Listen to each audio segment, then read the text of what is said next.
It was beyond the power of a healthy person, but the exhausted Igor stubbornly lifted stone after stone, shouldered it, and carried it to the conveyor belt going to the huge screen. He was repeatedly beaten, exhausted by insomnia and hunger, constant screams and conditions dictated by the POW labor camp. The whole place, the huge system, the machine of hell for killing human souls and bodies worked like clockwork. It was unclear which was dying faster, the soul or the body. It is a paradox, but not only prisoners of war died here, but also soldiers from the guard. Morally strong people who understood the difference between good and evil were totally desecrated in the camp in just a month. Became upright brutes for whom someone else's life was worth nothing. A whole ideology worked for this, that not all people on planet Earth have the right to life, and conscience quickly fell silent, flooded with streams of alcohol in night drinking. "Hey buddy, hey no." A lanky dark-haired guy with gold teeth called out to Igor from behind. Yegor answered without turning around. "What do you want?" The guy cleared his throat. "Yesterday in the barracks I heard that you and 2 others of yours were conspiring after lights out." Igor did not answer anything and silently carried his burden to the conveyor. "Hey no!" Suddenly, an angry shout in broken Russian rang out from the side and from above. "Don't conspire. Stop talking. One more word and a bullet." Igor threw a stone on the ribbon, spent only a moment straightening his back, and went back to the quarry. He saw an endless line of people tortured by the concentration camp with stones on their shoulders, but he was already embedded in the stream of people with free hands. For a short time, only to the quarry and back. There, he had to take another stone, return to the stream of loaded prisoners and drag it back to the conveyor belt. Stone by stone, step by step, thousands of times and day by day. Now he no longer remembered his past self, but tried to keep the remnants of humanity in himself. The obtrusive, dark-haired guy was coming from behind, again. He looked around. There was no security in the vicinity. Only the mouth of the entrance to the quarry and the feed to the stone-crushing machine were guarded. "Hey, we'll talk in the barracks after lights out," Igor hissed. "Fuck off!" "What's that? Aren't you tired of living?" Igor slowed down a little. "Fuck off, I said." The guy in the back fell silent. Igor walked and thought to himself, what does he need? Is he really a provocateur? And how could he hear the conversation when they were talking barely audibly and in each other's ears? Did one of our people snitch? The escape was prepared carefully, taking into account all possibilities. In inhumane conditions, the soul of Senior Sergeant Maklakov Igor resisted dehumanization as much as it could, and it was in full swing here. The one who seemed confident and unshakable yesterday was already becoming a slop, rotten, betrayed the conspirators, threatened the guards, and tried to prolong his life as best he could. Igor went through everything. Or maybe he just thought so. Everything was still ahead of him. At the mouth of the hole into the quarry, at first barely, and then clearly, a knock was heard, as if a handful of pebbles had been collected into a jar and they began to shake it from side to side. Knock, knock, knock. God, not that. The whole column of prisoners of war stopped. If it were possible to hear human fear turning into horror, it would deafen with a multitude of groans, screams, and sobs. The column stopped, and a man with thick stubble up to his eyes walked slowly along it, stalking like a wolf.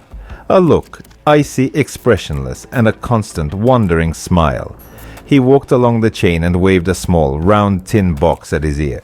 It contained small lollipops, no bigger than the phalanx of his little finger. The knocking grew louder. It grew louder, but suddenly stopped. The man turned to the crowd. "You!" He pointed at the short, hawk-nosed prisoner. "You!" Now he pointed a finger at the chest of an almost what-else kid. Yesterday's Red Army soldier. "You!" And you. 2 soldiers with machine guns pushed 4 of them out of the line, encouraging them with their butts. Yegor was accidentally pushed forward at the same time. The man with the box of lollipops glanced at Yegor directly in the eyes, smiled, and shook his head negatively, thereby allowing Yegor to get back into line. A man with lollipops was walking from the quarry, shaking a box of sweets over his ear and whistling an unknown melody.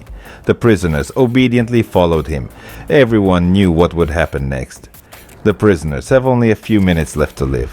One of the guys who was pulled out of the crowd was the dark-haired one trying to strike up a conversation with Igor, and that was a reason to worry. At the moment before his death, he could fall to his knees and scream something like, "I know. I'll tell you everything. That one over there conspired with his people to escape, and then Igor will take his place. First they will torture him, trying to talk, then they will try to recruit him, and in case of refusal, they will simply kill him. It is he who will kill, the man with lollipops. In the prisoner of war camp, he was called a sweet tooth, a devourer, a puppeteer. He was terrible. No, he was terrible in all manifestations of inhuman cruelty and sadism. They whispered about him. They were afraid of him. He smelled of death and was a puppeteer." The puppeteer. No, not the kind uncle who makes dolls out of rags and wax to amuse children. He made dolls out of living people, but without killing them. Of men, women, children. It doesn't matter. Igor saw them, saw his dolls, a month ago, and it was then that he felt the death of his soul. He simply stopped believing in his life, in life around him, and in human goodness. When he saw the doll for the first time, he whispered, "Lord, if you are, save us." A silent face, a mute look and a distorted mouth, completely devoid of teeth and tongue, lips sewn into a narrow hole, a bald head. Scared? No, it's not scary yet. The doll, made from a living woman, was devoid of arms and legs. The joints were pulled out of the shoulders and hips. The limbs were truncated, and after that, everything was sewn together in such a way as if a person had never had arms and legs. No scars, no incisions. A dirty, completely naked doll lying on a bench in the office of the head of the camp. Igor saw her when he was kicked into the office to wash the floors there. The doll defecated right on the floor. Kicked in the ass into the office, cursing in German. I didn't immediately understand what I saw. A stump of a human body was lying on a small couch against the wall, and there was a plea in his eyes. Not for help, but rather, there was only one request in his eyes. Kill me. Kill me. As soon as possible. Igor took a rag and began to wash the floors, sometimes glancing at the living stump. It was a woman no older than 30 years old, silent, defenseless, and exhausted. Imagine that you are no longer human. Imagine that you have turned into something that has long lost the ability to even a simple scream. You see, you feel, but you can't move. You can't take a deep breath. You can't even close your eyes in horror. You still have a pathetic consciousness clinging to the last shards of reality, but your body no longer belongs to you. It's just a shell, an ugly reminder that you were once a living being, and your soul, mutilated and raped by time, still clings to this place, not because you want to live, but because you are afraid to die. The puppeteer is a man who once perhaps knew pity, but now he is a butcher, but not one of those who cuts only bodies. He is a master, exposing souls, scraping out the last pieces of humanity in whoever falls under his hands. He doesn't just kill people, he turns them into exhibits, lifeless but not dead, voiceless but not unconscious. Live dolls are his masterpieces. You see these dolls, these poor creatures who once dreamed of freedom, of home, of seeing their relatives again. Now they are just shells, left without a past and a future. You realize that you will soon become one of them yourself, and this knowledge burns you out from the inside. Fear, despair, hatred, everything merges into one viscous mess of thoughts from which there is no escape. You are no longer human. You do not exist. You are something that will soon cease to be even yourself. And the puppeteer knows it. He likes it. Each new doll is his triumph, his victory over life and death. You've seen the dolls, right? They look at you with empty, dead eyes, the silent ones, and that's what's really scary. They are still here. Yegor was mopping the floors then, trying not to look, but he saw everything. Suddenly, there was a knock in the hallway, the clatter of sweets on a tin can, and silence.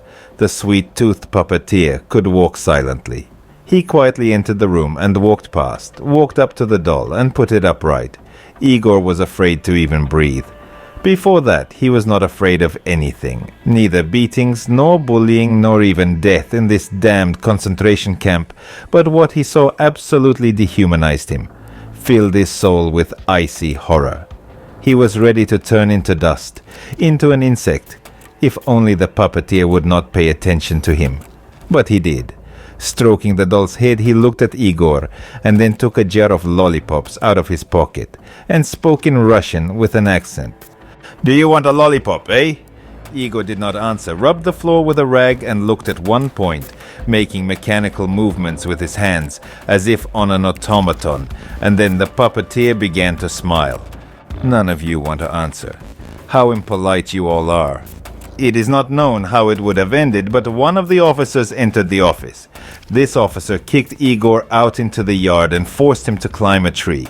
There was such fun in the camp, to make a prisoner climb a tree, and then swing it by himself until the trunk breaks. The officer laughed, cheered Igor on with shouts, and waited for the barrel to crack with a crack. The puppeteer was watching everything from the window. He had already taken out one candy and wanted to put it in his mouth, but changed his mind. Instead, he smiled and stuffed a lollipop into the doll's mouth. Igor did not sleep in the barracks at night. He was waiting for the signal that was about to sound. A light whisper hissed almost in my ear. "Igor, it's me, Sava." The curve said that he had hidden things in a hiding place. Yes, they, Igor, Sava, and Krivoy. No one knew his name. They were preparing an escape from this hellish place. Where to? Just for the thorn. What for? To survive and save your soul and life. Of the things they only had perforated trousers, which Yegor accidentally found in the trash, and a felt cap, which was accidentally found in the crematorium when Yegor's 5 were unloading ashes from ashtrays. At that time, the more or less robust Igor allowed himself to get along with the guards, but soon stopped doing it. His hands and his whole body smelled of the ashes of burned corpses, and he began to consider himself ashes. The funeral team. Hard work. The lungs are clogged with the stench of ashes, the hands are blackened, and the soul is charred with fear. Then he was transferred to a quarry, where he met Krivoy and Sava. Igor lay on a thin mattress, smelling of sweat and death, listening to the darkness of the barracks. The walls seemed to shrink, and the air was so thick that it was difficult to breathe. It was said that here, behind these walls, everyone dies long before the bodies stop moving. Captivity turned people into living shadows, walking shells whose souls evaporated like smoke from burning ashtrays. He felt it on himself every day, as if with each new batch of ashes he took out, he was losing another piece of himself. Sava whispered about the hiding place, and Igor nodded mechanically, but the thought stuck in his head. What if escape is just another illusion? And what if something worse than salvation awaits them behind the thorn? In these places, hell did not end with a fence. It extended somewhere further, like a disease, penetrating into every cell. Even if they manage to escape, who says they will remain human? Ashes in the lungs, ashes in the heart, ashes in the thoughts. He felt like he was becoming more and more a part of this nightmare every day. Igor remembered the dolls. The creatures that the puppeteer sculpted in his perverted fantasy, like God, only without mercy. They were still alive, but it wasn't life. It was something much worse than death, an existence without meaning, without the possibility of escape, without hope. Maybe they were better than the dead because their bodies were still moving, or worse because their souls were trapped in eternal suffering. No one knew who the puppeteer was, or what else they called him here. Sweet Tooth. No guards, no prisoners of war. He was just there. He appeared at officers' and soldiers' divorces, standing a little apart, nodding his head to the officers, smiling. Sometimes he appeared in the common dining room for soldiers, and sometimes in the feeding canteen for prisoners of war. He sat down on a bench, smiled, causing trembling horror among those who were nearby, and in a whistling whisper demanded to bring him Balanda. There were prisoners of war of different languages in the camp: Russians, Serbs, Slovenes, and there were also peoples about whom Igor, for example, had never heard at all, but each time Sweetmeat addressed people in their native language. There was a bowl of liquid Balanda in front of him. He took it and drank the brew over the edge, spilling it on a grey canvas shirt, staining the long stubble on his chin. Then he would take out a box of lollipops and put 1, 2, or 3 candies in his mouth. He looked at the people who froze under his gaze and spoke. You, and you. The number of candies always coincided with this you, which sounded like a sentence, colder than a block of ice. People were being led away by security soldiers, appearing as if from nowhere, and Sweetmeat followed them, shaking a candy can and giggling softly. Where were people taken? They were killed, but there are different ways to kill. And Igor saw something. One night, the silence over the camp was broken by bursts of gunfire from machine guns. Igor jumped up on a bunk strewn with rotten straw. According to his estimates, there were at least 2 hours left before the ascent. Sava, who was lying next to him, sat up and looked into Yegor's eyes. Is there a fight there? What's happening? Igor himself was ready to believe that an armed uprising had been raised in the camp, or maybe some external forces staged an attack, which, however, was hard to believe. But all hopes and thoughts were instantly destroyed by wild laughter echoing over the shot. Sava waved his hand, lay down on the bunk, and tucked his legs to his chest. It was a little warmer this way. The guards are having fun. Igor wanted to lie down, but something inside him jumped and pushed. He wanted to see what was happening outside the barracks gate. It was impossible to get out. The barracks was locked from the outside, but you could peek through the rear cracks. He peeked, and then, an hour later, a day later, a week later, he asked himself, why? Why did he do that? The memories poisoned everything inside with poison. Yegor carefully crawled to one of the cracks in the wall of the barracks and pressed his face against it, trying to see what was happening outside. He waited a minute, maybe 2, but then he heard a new sound. Not just gunshots, but something even more eerie. Stifled moans, crunching, and children's laughter. A chill ran down my spine. Igor tried to focus on what was happening. In the courtyard, in the circle of the spotlight, the guards really staged something like a shooting range. They stood at a small barricade of sandbags and fired at the target. Not at targets, not at downed boards, but at people. And not just people. They were dolls, the same creepy, mutilated creatures that Yegor had seen a month ago. Armless, legless, unable to resist. Their mutilated bodies swayed on crude wooden hooks attached to posts. Each hit was accompanied by wild laughter from the guards. In the middle of this nightmare, a man with a box of lollipops was slowly walking around. A sweetmeat, a puppeteer. Every time another doll fell lifeless after being shot, he pulled another candy out of the box and slowly, with pleasure, put it in his mouth. His smile was unnaturally wide, his lips stretched to the limit, and his eyes burned with an insane brilliance. It was as if he was savoring not sweets, but death itself, every drop of suffering that merged with the air of the camp. Igor stood at the crack, covering his mouth with his palm, afraid even to breathe. At that moment, Sweetmeat looked at him. Their eyes met. Sweetmeat put his finger to his lips and hissed. Shh! Sava disappeared suddenly. No one knew what had happened to him, only it was whispered around the camp that he had been taken to the medical unit. That day, the sun was slowly dying below the horizon, shrouding the camp in thick shadows, as if the night itself was pulling it into its dark nets. Sava was always quiet, kept to himself, but his sturdy figure and confident gaze set him apart from others as a man who does not give up. He was never seen again. Rumors spread quickly around the camp. Some said that he had a heart attack. Others suggested that he was the victim of experiments. The camp was restless, the silence was suffocatingly thick, and no one dared to openly discuss his disappearance. Only one of the prisoners of war who worked in the maintenance of the medical unit began to attract attention with strange gestures. This man was speechless here in the camp, a mute witness to what was happening within the walls of the medical unit. He could only point with his hands, trying to convey his story. His eyes were filled with horror, and every time he began his mimic stories, fear was reflected in his gaze, as if he was reliving what he saw. He was gesturing at a man who had been dragged away by force, something like a fall or weakness. But then his hands slowly began to depict something else. A tin can, lollipops, the clatter of lollipops on a tin. This mute gesture was clear, and those who watched him already understood. There was a sweet tooth. Those who heard this dumb story retreated, turning pale and not saying a word. After that night, life in the camp became unbearable for Igor. A creepy image settled in his mind. The puppeteer and his disgusting dolls. These mutilated bodies that he made from living people.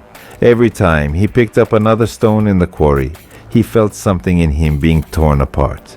The soul, once strong and confident, was now bursting at the seams like an old, torn cloth. Igor's gaze turned blank, like those dolls he had seen. They looked at him in his own memories, silently shouting about pain and eternal suffering. Sweetmeat was everywhere. At every shift, at every moment of the day, Igor felt his presence, as if the space itself was filled with his sinister spirit. He was no longer just a figure, but became the essence of the camp. Its ugly soul. Sweetmeat appeared on the edge of the quarry, then in the dining room, making his way through the crowd of prisoners. His tin box of lollipops invariably rang, causing everyone around to tremble. Sweetmeat would approach another victim and just stare, and that look was worse than beatings or torture. There was an endless, frozen cruelty in that gaze. He enjoyed not only the power over people, but also the fact that he broke them from the inside, making them his toys.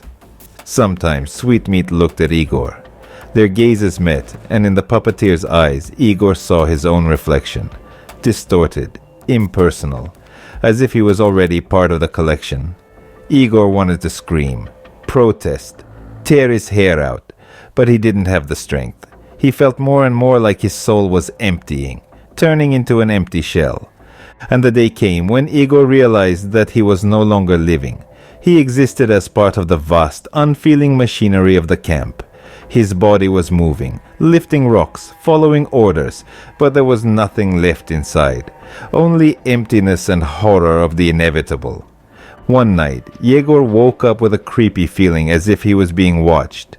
He got up and went out into the courtyard of the camp, not knowing whether it was a dream or reality. There was dead silence all around, only the wind was blowing dust over the stones. But something was wrong. His gaze fell on the rows of figures lined up along the wall, and his breath caught in his throat. They were dolls. The shooting range, but with one detail that froze the blood in his veins. Igor recognized himself in one of the dolls. His own face twisted in a strange expression, dead eyes, distorted body. Yegor slowly came closer, not believing his eyes. The doll was an exact replica of himself, in every fracture, in every scar, as if someone had copied him completely. My head rang, the world began to spin around. And then a voice rang out, cold, rustling, like the wind in gravestones. "Igor," said the puppeteer, coming out of the shadows, "you died a long time ago." The words made their way to the very heart, leaving an icy void in their wake. Igor wanted to scream, but he couldn't. His lips wouldn't obey, and his throat was clenched into a lump. He just watched the puppeteer approach, his face an ominous mask of joy, and in his hands he clutched a tin box with lollipops. "This is your hell," he whispered, slowly opening the box. "After death you will be born again, and again, and again, and you will always be my doll." With these words, the puppeteer took out a lollipop from the box, red, sparkling like a drop of fresh blood. He handed it to Igor, who suddenly felt something in him break completely. At that moment, he realized that he was no longer human, that he has not been alive for a long time, that his soul is just another doll, a toy in the hands of a monster. Sweetmeat smiled, placing a lollipop in his numb fingers. "Welcome, Igor," he whispered, retreating into the shadows. Igor stood motionless, and the world around him turned into an endless, unbearable repetition. There was nothing in this world but eternal torment and the strange, sugary taste of lollipop on the tongue. The puppeteer. Sweetmeat. How do these names differ from such names as Baphomet, Lucifer, or Satan, if their contents are as close as 2 drops of water, like 2 Siamese twins woven together by a living tissue and a single soul in the eternal torment of existence? During the Great War, when the world split and darkness enveloped the hearts of people, there were rumors among the soldiers about a certain man named Konrad Müller. Even his own people were afraid of him, whispering stories about his inhuman cruelty. He was an officer without rank, without an emblem, but with unlimited power. They called him the puppeteer. Konrad was tall and thin, with pale skin and eyes that seemed to see through souls. He rarely spoke, but when he did, his voice sounded like the rustle of dry leaves. It was said that he possessed ancient knowledge lost to humans. He was not interested in winning battles or strategic plans, but in something deeper and more sinister. Here, in the war, he realized that only fear could be more terrible than the explosions of shells and the chatter of machine gun bursts. He saw it in the eyes of recruits, in the fading gaze of the wounded, in the despair of prisoners of war. One winter evening, when the cold sky burned with the reflected fire of damaged equipment in a broken dugout, Konrad Müller killed 2 wounded colleagues, killed to survive himself in the environment. The blood and meat of the dead saturated his body. It was then that evil drew attention to his black soul. It was then that Konrad became a puppeteer. After dealing with the wounded soldiers, Konrad found a tin box with lollipops in the tarpaulin jacket of one of them. But contrary to expectations, the sweets turned out to taste bitter. But he also had only a few hours to live. Evil was watching him, waiting, and was ready to find in Konrad another demon for the endless womb of hell.